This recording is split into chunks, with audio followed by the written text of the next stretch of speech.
Ah, this is what you guys all wanted to see. This is the synthesis of the third generation of breeding.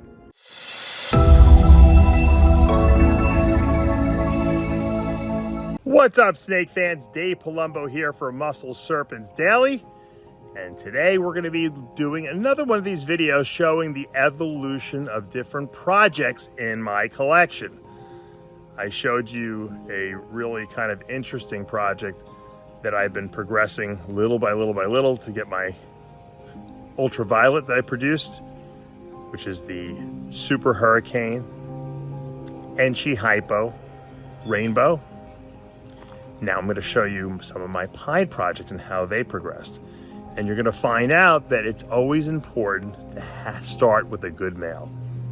My last project I showed you with the Rainbow project, I started with a visual rainbow that I spent a lot of money on.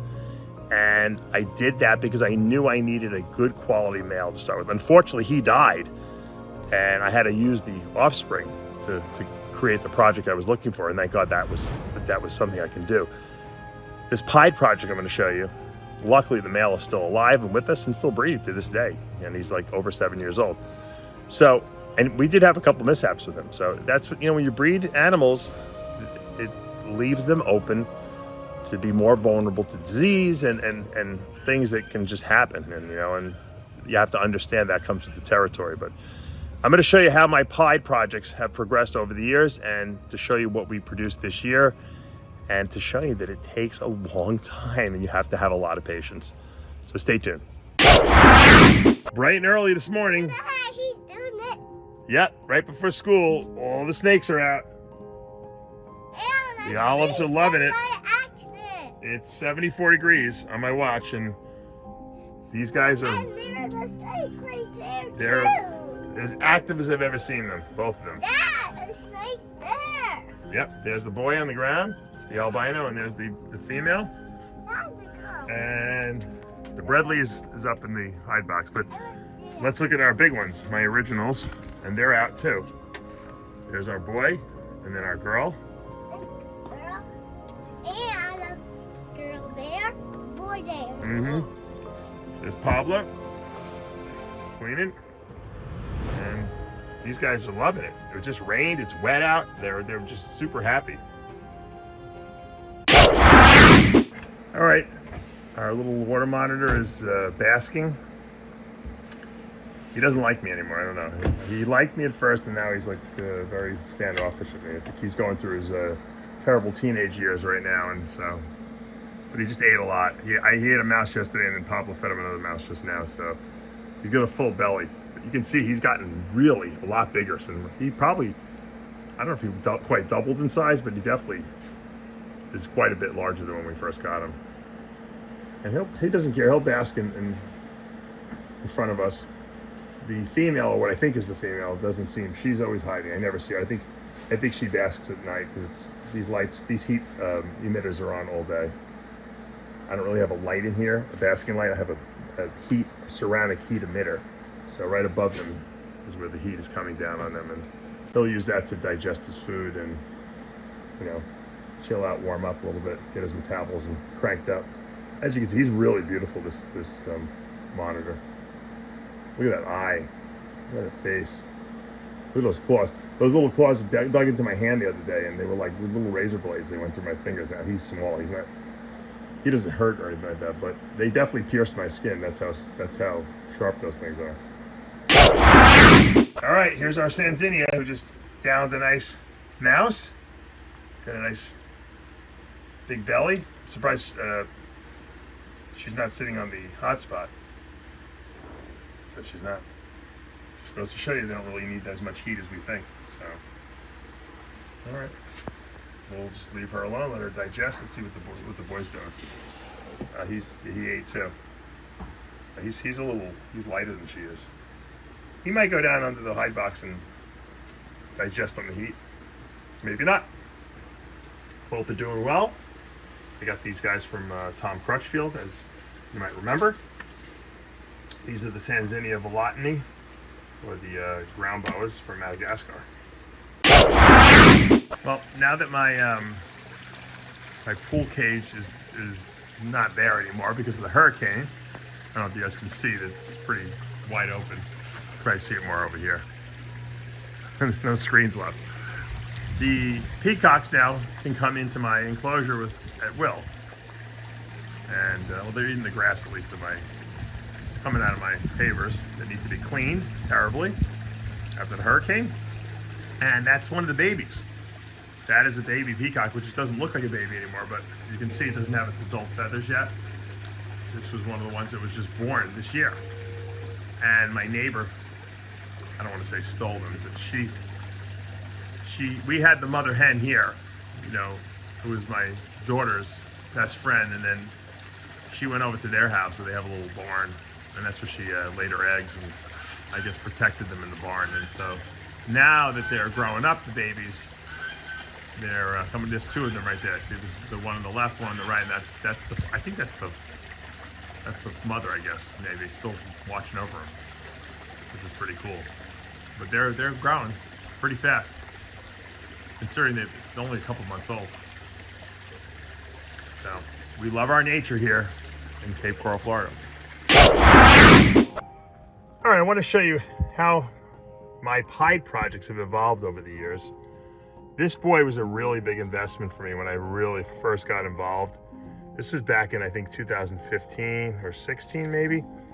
This was a Banana Enchi Orange Dream yellow belly pied, who actually proved out to be het hypo as well. And even to this day, he's still one of my top breeders. I mean, I'm still breeding him to females every single year because he's that good. Now, obviously, when adult bananas kind of become adults, they lose some of their luster. This boy was spectacular when I got him. I mean, he was one of the nicest looking pieds I've ever seen, and he's got such a good personality because I've had him in my collection for so long. He was a snake that I always handled, and he's just been good. He's had and over the years he's had like things go wrong with him. He's had respiratory infections, and that I treated him for, and that he overcame, and then bred the same season. Still, he didn't even lose the whole season. So he's a tough guy. He is a real tough guy, and he gets the job done. He's a good breeder. He's reliable, and he produced some pretty nice babies for me. And then his babies have produced babies for me, and so on and so on and so on. So the moral of the story is that you always want to start with a really good male. And I bred him just het pieds at first because I just didn't have that many, snakes. And that's what you do, and I produced nice stuff, and I produced het pied stuff. I bred him to like really high end, like super Orange Dream, yellow belly, fire stuff. Produced hets, and then got those hets and bred them back, and I'll show you some of the babies I produced. But he is really the originator of most of my really great pied stuff in my collection now, and it was all because I spent the money that I needed to get to create a great collection. And that's what you have to do. Sometimes if you're going to get into ball python breeding and you want to breed high-end stuff, you got to invest in some good animals, because if you don't, you're basically using old technology, as I like to say. It's like going out and buying a computer that's 3 years old already. Well, if you buy the best computer you can possibly buy with the newest technology, the day you take it out of the store, it's outdated, right? If you buy 3-year-old technology, forget about it. You're really behind the 8 ball. So when you buy a snake and you're trying to start a collection up of breeding, type of collection, where you're going to breed and then try to sell snakes, that are higher end, you better buy the best male that you can buy with the money you got, and maybe even spend more than you really want to, just because you'll make it back eventually, but you really don't want to be working with old technology, as I always say. All right, now this boy was the son to the snake I just showed you, and that male was bred to a leopard lesser het pied. Now, the story behind that girl was that I bought her at the Fort Myers reptile show, probably in 15. I was just getting into snakes, and I wanted to, something that was leopard. I liked leopard lesser. It was fully striped. Matter of fact, we were looking at a leopard lesser pastel, which was actually more expensive at the time. And my wife's like, I like the fully striped one. Let's get that one. This is when she actually liked snakes, before we had kids. And I said, all right, yeah, you're right. It is kind of cool. So I bought that one. And and then a lot of information came out about like striped, fully striped looking snakes. Leopards usually could be het pied. And so it wasn't sold to me as a het pied. And I was looking on the bottom, it kind of had pied markers. And I'm like, well, he didn't sell it to me as het pied. Maybe. So I bred that male to that female, and it was definitely, for sure, pied, or het pied, I should say. And we got some great looking babies. This was one of the babies. This was a basically added leopard to the father. So the father was banana enchi, yellow belly, banana enchi, orange stream, yellow belly, pied, had hypo. This one was the same thing, banana enchi, orange dream, yellow belly, leopard pied, possible het hypo, which we have yet to prove out. And so this took that pied project one step further by putting leopard into it. And we actually produced some lesser pieds also in that breeding. Lesser pieds, as you know, are white with small black eyes, and you don't really know what else is in there. So, but this male then became a breeder of mine, and he is still a breeder of mine, and he's able to take that leopard gene now and along with all the other stuff that's in there, that's amazing, and pass that on. And I'm going to show you some babies that we produced from this boy this past year that are really, really beautiful. So once again, we took a great male, we produced a better male, but I still breed both males because they're both very reliable. And this guy's been through the ringer too. He was really sick at one point. I don't know why. He got a respiratory, and sometimes when you breed these males a lot, they will get run down a little bit, and their immune system is not so great. And I gave him some time off, and we got him back in. We treated him with antibiotics. We got him back, cranked his heat up in his tub, and he got better, and he recovered fully, and he's really good. So then I gave him a break. Sometimes if you see the snakes are starting to suffer or they're getting sick or something like that, give them a break, let them, because a lot of times they will not eat, when they're in breeding behavior. But if you give them a month off or so and they're not breeding females, they will go back to food again, and that's what he did. He's got some. Papa's been feeding him really nicely to get him ready for the breeding season coming up now. But as you can see, he's gorgeous. This is what you guys all wanted to see. This is the synthesis of the third generation of breeding. This is what I believe to be a super orange dream, enchi, banana, leopard, yellow belly, pied.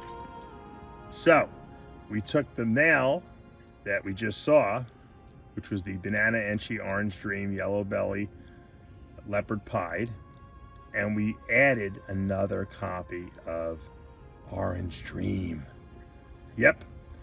And a matter of fact, I think the mother, which was orange dream enchi pied, was actually produced by that first male too. So definitely all in the family here, but we look at what we did. And this took 3 generations, because remember, we had to first get the leopard in there, and then we had to produce a female that had orange dream and was pied, or at least het pied, which I didn't have.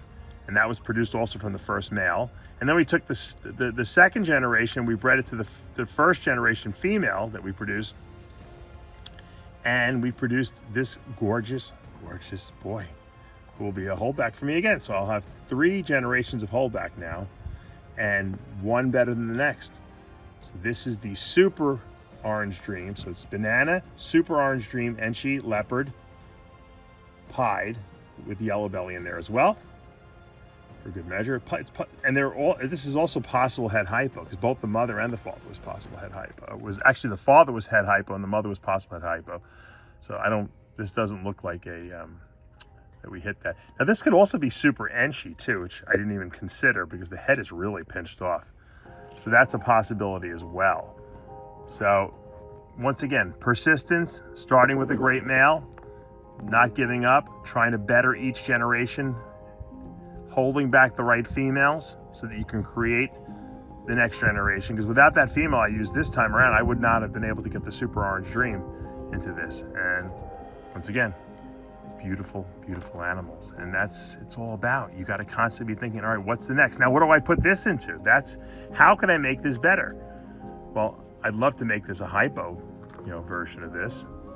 Maybe get clown into this. It's possible that we can make this look even better. With making this all those genes with clown and pied, right? We could do that.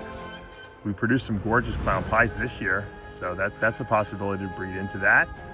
Or maybe we try to stick another gene in this. What could be better here? Maybe we could put like something like spot nose or something like hurricane. We certainly have a lot of hurricane stuff we can work into this to try to bring some more darkness into it. Maybe black pastel, right?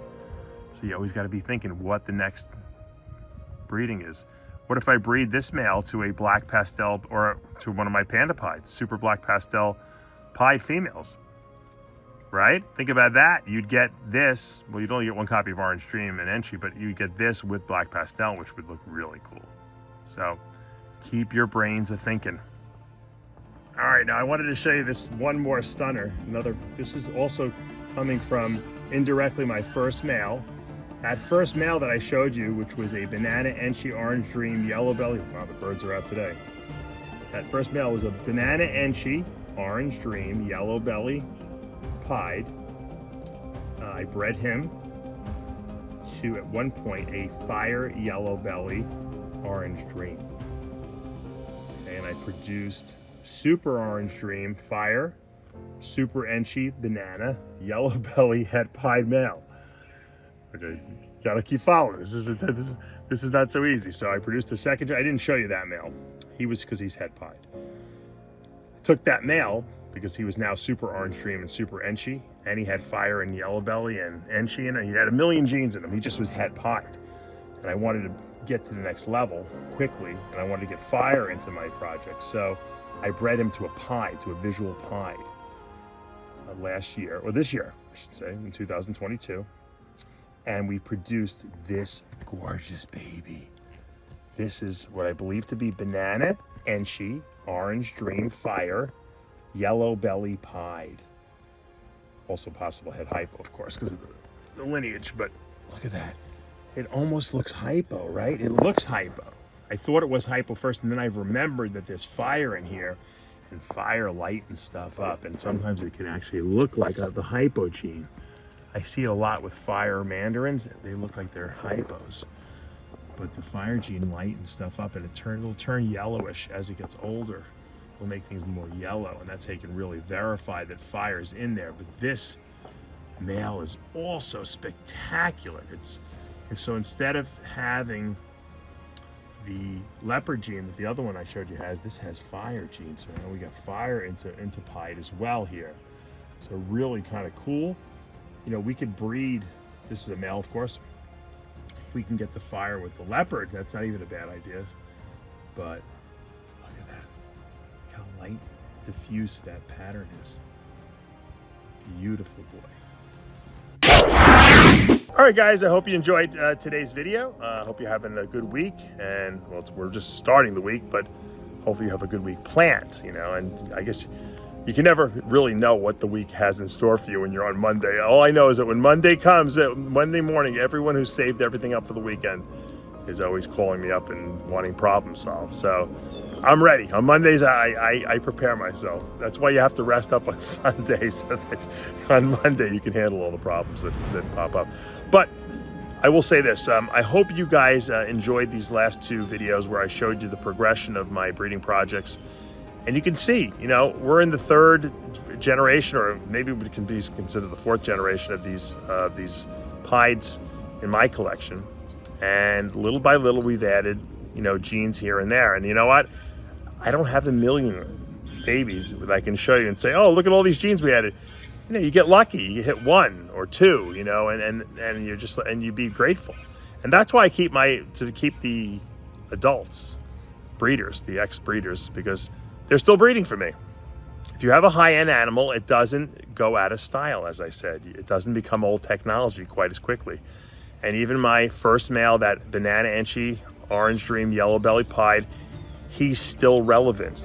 And since he is het hypo, I can breed him to my hypo pied female, which I did this year, and you're going to see that. I should have showed you that later, but that's pretty spectacular too. But that's still in the incubator. We haven't set those up yet. I'll show you that another time. But these projects will progress and progress and progress. And so the only limit is your imagination, as I always say. I also want to mention that we have our auction site at palumbospythons.com up. We'll be listing more animals, I believe, Monday night. Probably the auction will run from Monday night to Thursday night, possibly Friday. We'll see when I get the animals up. We sold 2. We had 3 auctions last week. We sold 2 animals, so that's great. We have 2 very happy customers, and hopefully spread the word, guys, because every week I'm going to be putting up a couple really nice animals that have been going for good prices too. So people are very happy with the prices because there's not as much competition yet, because not as many people know about it. But tell your friends, palumbospythons.com. Our auction site is up. We're going to be auctioning off. I might put another boa up. This past week we did mostly ball pythons. We did sell 1 boa. I only had 1 boa up. I'm going to put a couple boas up as well this week, hopefully. Maybe this week will be boa week. But I always got to put some ball pythons because we have a lot of ball python people who watch the videos and go to my website. And so check it out, palumbospythons.com for our auction site. I hope you enjoyed today's video. If you did, make sure you hit that subscribe button, turn on those notifications, hit that like button, and we'll be back again tomorrow morning.